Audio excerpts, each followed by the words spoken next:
And we are coming to you tonight live from the residence of the former Environment Minister and former chair of the Inter-Ministerial Committee Against Illegal Mining, Professor Frimpong Boateng, who is my special guest tonight on PM Express.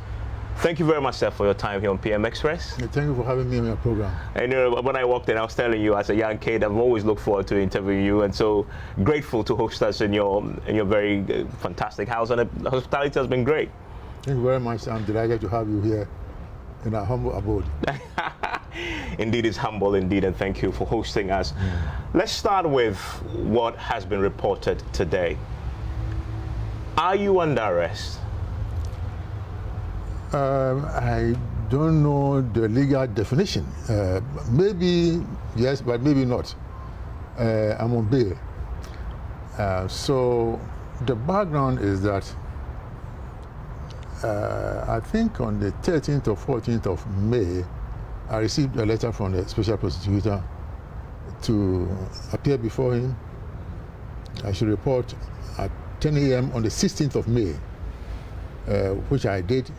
The letter said that they were investigating corruption and corruption-related activities of the IMCIM. I was a little bit disturbed. And ICIM is Inter-Ministerial Committee Against Illegal Mining. Yes. I thought that they were going to talk about how to stop Galamsey and all these things. But anyway, so I went there and waited at the lobby. When my lawyer was in, we were ushered to the 7th floor where the office of the special prosecutor was.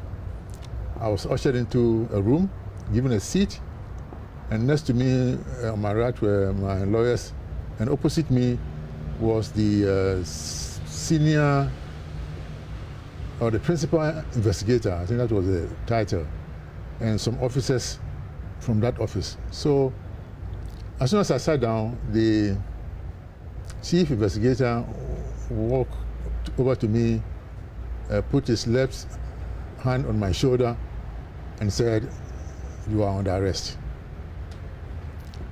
I said, "Why am I under arrest? What are my charges?" Well, no specific charges, but we are investigating corruption and corruption-related activities of the IMCIM, that is the committee I chaired. And he asked whether I was ready to answer some questions. I said, well, I'll do my best to answer the questions. So I was asked a lot of questions. Took about 2 hours, or a little bit over 2 hours. And after that, I was told that I had to be bailed before I'll be released. I was not offered the opportunity of self-recognizance bail. So a friend of mine was at the lobby, so he came up and bailed me, and I left. And I was told that if the need arose, I'll be invited back to the office. So that's what happened. And of course, some officers from the OSPs went to see my friend's place where he was staying to make sure that if I absconded, they will be able to get rid of my friend to produce me before the court. Yeah. So this is what happened. What was the sum, the bail sum, the conditions attached to it? I was told 2 million cedis or so, if I'm not mistaken. 2 million cedis. Did they also send a team to your house? No, they did not come to my house. But they verified the residential address of your friend who had bailed you out. Okay. And the questions that they asked you, what did it relate to? Relate to everything that we did at the IMCIM, but I'm not sure whether I can go over those questions because this is a prosecutor, they're investigating, and I don't feel comfortable, going over the questions. So if you will permit me, but it was a broad-based question, a lot of questions on many topics, and I answered as best as I could, and so that was it. Okay. They had invited you, so this is you honoring the invitation to go to the special prosecutor's office that day with your lawyers? Yes. Okay, but in the letter that was inviting you, has it specified that you're going to be assisting, or you're going to be a person of interest? Person of interest. Something like that. Okay. Around the work that related to the Inter-Ministerial Committee on Legal Mining. today we had heard and reported that it had to do with some expenditure around the IMCI's work, more than 300 million cedis that had been spent on drones, etc. Did anything like that come up in these questions? I didn't hear the figure of 300 million, but a lot of questions about drones and other things. As I said, I'm not very comfortable going over because they're investigating and they took notes, they did recording, so of what took place. So the important thing is that I was invited there, I was questioned, and I answered the questions as best as I could, but that was it. Have you been asked to surrender your passports? Have they told you you can travel? You have to check with them if you do? No. There was nothing like that. Okay. So you're free to move as and when. If you want to travel, you could do it. Normally when these bills happen, they always have this condition that you have to check with them I've first. not been given any conditions, other conditions. Okay. Apart from the fact that if I'm needed, I'll be called back to the office, yes. You, of course, the chairman of the Interministerial Committee. Looking back to the work that you did, that has come up a lot, the controversy surrounding it. What would be your own assessment of that work? We did a brilliant work. Let me explain to you, because, when we started, the Ghana Small Scale Miners Association was blamed. Members were blamed for all the ills in the field, the environmental pollution, degradation, and so on. So Ghanaians were certainly annoyed with the Ghana Small Scale Miners Association. So we engaged with them, and there were about 3,400 or so of them that we engaged with. And they said they had challenges. For example, when they applied for licenses, it took them 3, 4, sometimes up to 10 years before they got their licenses. Sometimes they didn't get them at all. So when their license delayed, then they will go to the field and mine. 2, they did not know anything about sustainable mining. And so we had to take them through a lot of things. We developed a software which we call Galamstop that will aid in the registration of licenses. So, and the software was so good that if a miner started the process at Minerals Commission, it will trigger the process in the other regulatory agencies like EPA, Water Resources Commission, and Forestry Commission. So that within 3 months, they should get their licenses if everything went well. And we took about 4,000 of them to Takwa to study sustainable mining. And so after all these things, we're able to vet them, make sure that they registered their companies, and everything went very well. So within about 6 to 9 months, the period that they were asked not to work, we're able to register some of them, license them, thousands of them, and they went back to work. And they were working very well. Nobody was harassing them because they were doing things very well. But then the trouble started when we had big companies, who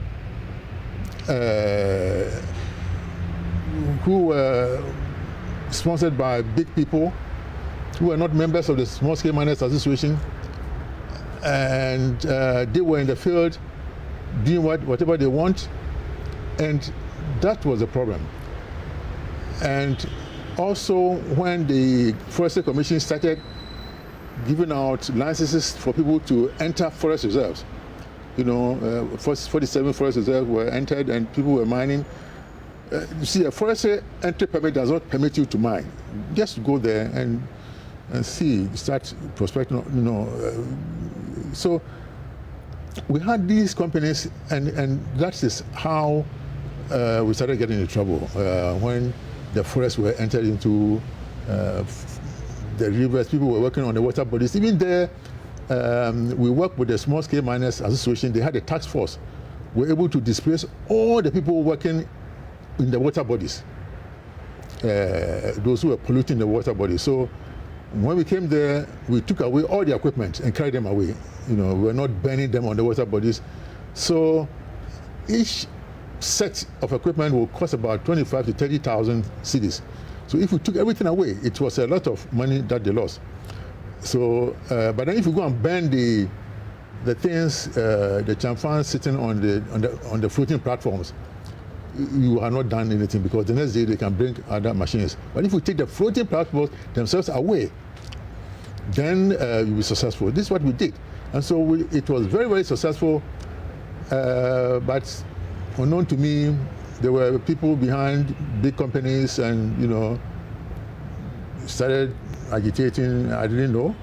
So that was where we started having problems. And when we noticed that there were a lot of people, also engaged, who were not small-scale miners, but who had influence and, they were engaged in this thing, it was a problem. So that happened to, I was ordered by the Chief of Staff to write a report on the fight against illegal mining and suggest a way forward. And that was why I wrote that report and sent it to the Chief of Staff on the 19th of March 2021. The report wasn't meant for public consumption at all. It was meant for the President's attention. When they read it, you could have called me or those I mentioned in the report, and then we'll discuss it internally and find a way of solving this problem. But I had to be brutally honest with the President, because, people would travel on buses to Kumasi, and when they get to Engineer and the water is dirty, they'll call you, Frimpong Boateng, look, you are not doing anything, look at the brim is dirty, this. So, and other areas. But the good thing we did was that when we were there, people found it difficult to work in the forest, because we'll come after you. And this is something that we'll interrogate a bit more. But I need to ask you, considering that you assess your work to be successful. Yes. Surprised now that the officer at the OSP puts his hand on your shoulder and says you're under arrest. Did that surprise you? What was your initial reaction when you heard that? When I heard that, I said, well, so Frimpong Boateng is the cause of all the wars in this country. That I should be arrested. So maybe arresting me will solve all the problems that we are encountering now in all areas, in health, education, mining, whatever, law enforcement. If arresting Frimpong Boateng will bring an end to all these things, then so be it. But I was surprised. The surprise was because you assessed that you've been successful? Or Yes. because you didn't anticipate that this was going to be? Of course, I didn't anticipate that. And when I told some areas of the party, say, oh, this is a normal thing, they have invited you, just go and listen to what they are saying. So before you went, you spoke to elders of the MPP? Yes. Who in particular? I won't mention names here. And their word to you was, just show up? Just show up. This is a normal invitation from Special Prosecutor, just show up. But why did you feel the need to talk to elders in the party? No, we were at a meeting, and discussing this issue, and I told them, oh, I've been invited to see the Special Prosecutor. I showed them the letter. So, oh, this is a normal thing, just go. Was this Hackman Uso Ajiman? Oh, why do you mention names like that? I'm not going to mention any name. And this was a party meeting of elders, I believe? Yeah, there are a lot of elders in the party. In the party. Why don't jump on somebody who is maybe enjoying his dinner somewhere and you mention his name? It's not fair. When a couple of years back, I know both the CID and the Special Prosecutor all said they were investigating the work of the Interministerial Committee. Were you invited by the CID at all in the last couple of years around the work of the Interministerial Committee at all as part of the investigation? No, we had serious challenges. People engage in certain things, and I wrote to the CID to investigate some people and so on. But so you wrote to them to investigate some people? Yeah. Why did you feel the need to do so? Oh, because what happened was not good for Ghana. Were these people at the your committee, interministerial No, committee? not in our committee. People who are Generally, that generally in the mining. you've come to know were involved in illegal mining. Yeah, yes. Were these people invited and investigated? Do you know? I don't know, but as far as I know, nothing substantial happened to them. Let's talk about the work you did, because you did the assessment. The work that you did was also significantly dogged with some, controversies. The missing excavators, for example, was one. The drones that the committee bought, at the last count that I checked, it possibly could be around 200 drones that were bought. Is that accurate? I don't know. See, let's not confuse issues. The committee bought some drones. The Ministry of Lands and Natural Resources also bought some drones. So don't put them all together. Yes. So, yes. So we bought drones for Operation Vanguard, for the districts, and yeah. So every now and then, drones will released to Operation Vanguard, yes. The special prosecutor is looking into all this. Do you find it legitimate that at least the missing excavators is probed and some other expenditure is also probed? Yes, sure. Yes, it's legitimate. I mean, this money is belonging to the people, and so we should all account for our stewardship, wherever we are. If I've done anything wrong, I stand to go before the court and answer these questions. And this should apply to everyone. And those who are in charge now should also know that at some point they will be at the other end. When you say that, who exactly or what exactly are you referring to? What I'm general. I said, if we are on one side of the table, at another point in time, we may be at the other end and also receiving questions. So whatever we are doing, we should be clear that we are doing everything in the interest of Ghana. And that is my point. If we do everything in the interest of this country without any selfish motives, then this country will improve. You think there's a selfish motive behind your arrest and what is happening? No, I'm not saying that. I'm just saying it that if we all did things, that has been my motto all along. Since I came from Germany, planned the National Cardiothoracic Center at the age of 39, bought this center without one city's contribution from the government. I'm talking about the block, and done many things, and all in the interest of this country. Never thought about myself. If I were a thief, I would have been one of the very rich people in this country. So what I'm saying is that if we all thought about Ghana, had the interest of this country at heart, we will not be where we are now. When I asked you about what is happening now, you said, yeah, you submitted yourself to the process. You believe it's legitimate for them, the prosecutor, to look into those things that happened under your tenure, but you believe others must also be held accountable. Is that a fair recollection of that? I'm saying that if not others, as we go along in life in this country, others who have the power now or who have the influence now should know that at some point they should also they will be held accountable for what they are doing. Do you feel you're being victimized? I think so. Why do you think so? What have I done wrong in this country? If 0.001% of people behave like what I've done, this country will not be the way it is. I mean, look,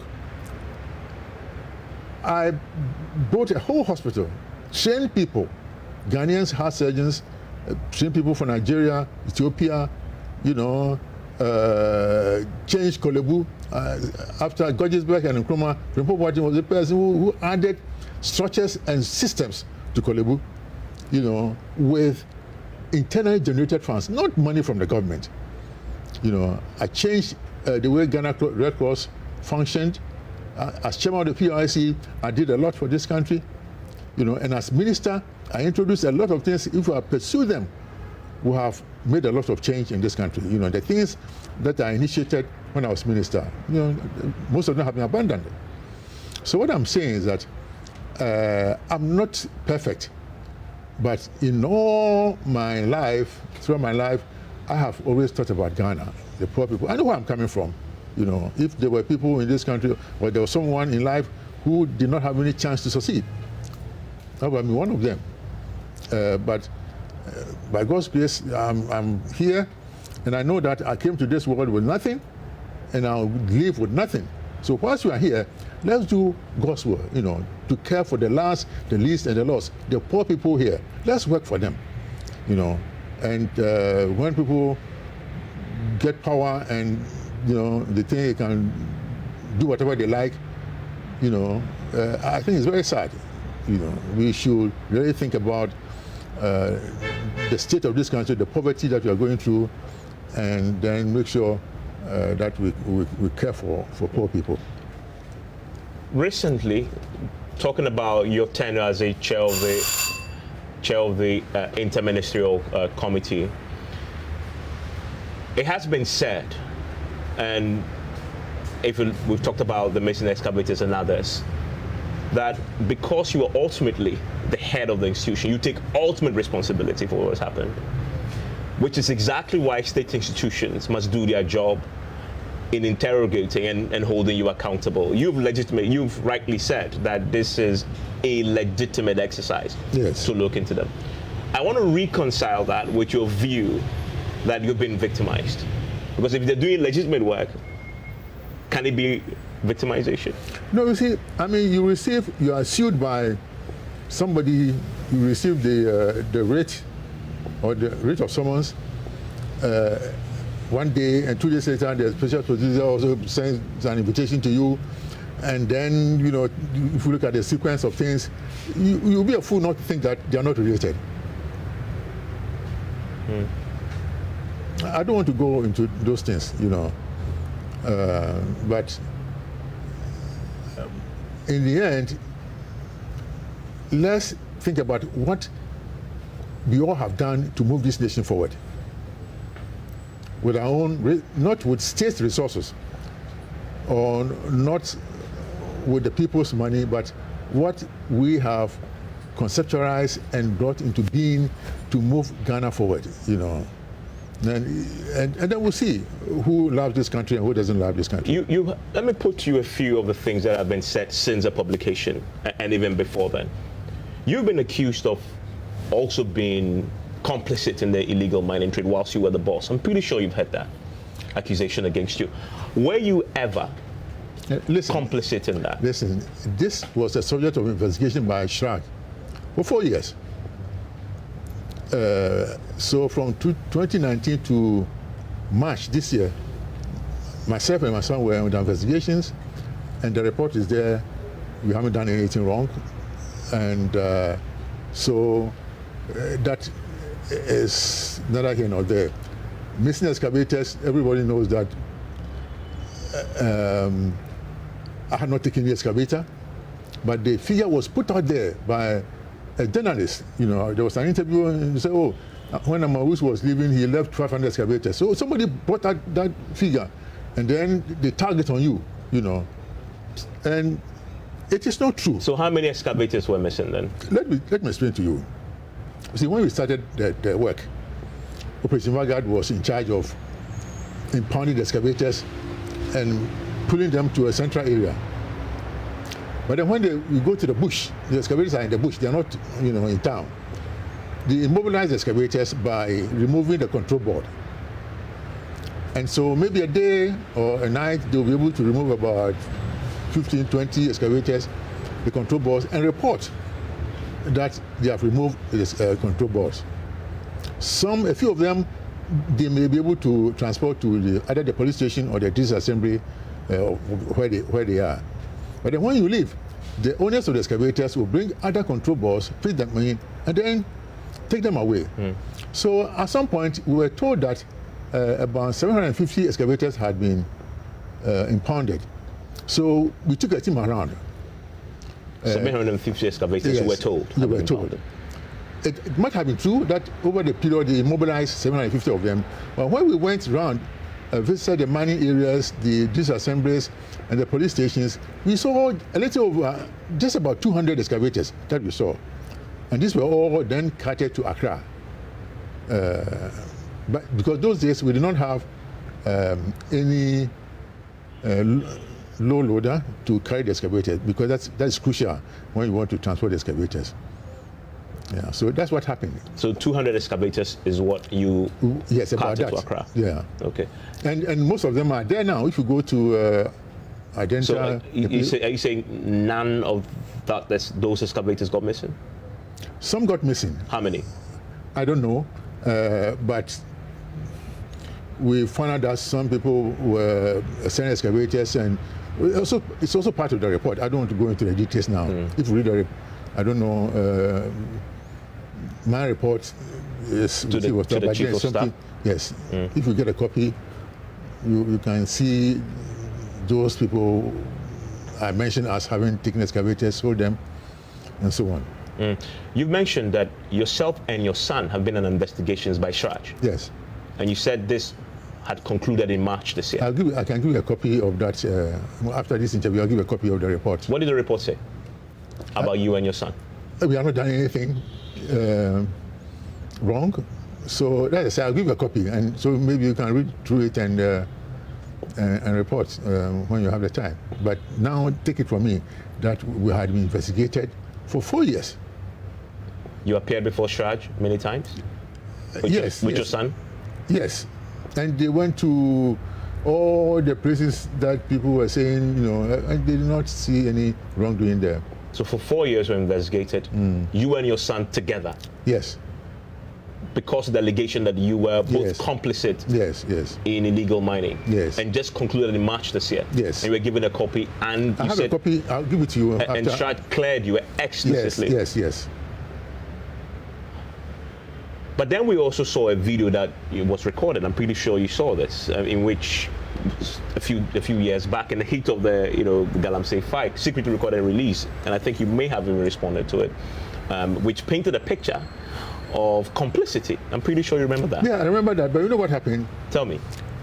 Somebody did something wrong, and I sacked him. So he says, "Oh, Professor, I want to discuss something with you." So he comes to my office with another person, also a party person, and they started talking, asking questions, and saying things. Most of them I didn't know anything about, and because they had planned, oh, didn't we give you this? You were involved in this. You told us to go and do this, and they were recording. It was a secret recording. So at some point I said, "Look, did you come here to annoy me or to so please walk out?" That's what happened. But this is the famous Party Nihiska video. Pardon me? Party Nihiska. So that's how the famous Party Nihiska video. Exactly. So, and they will ask a question, you answer, and then they'll bring something which is strenuous. You don't know what they are trying to drive at, but then they will try to implicate you. Say, "Oh, you sent us to do this. We gave money to you," and that kind of thing. And they were recording it, just to create a very bad impression. So at some point, when I had the feeling that they were just trying to annoy me, I said, "Please walk out of my office and just go away." This is how the recording came to be. And in that particular recording, was this something that the CHRAJ reviewed as part of its investigations? I don't know. Did they ask you questions about that in the last 4 years as they probed this? I don't remember.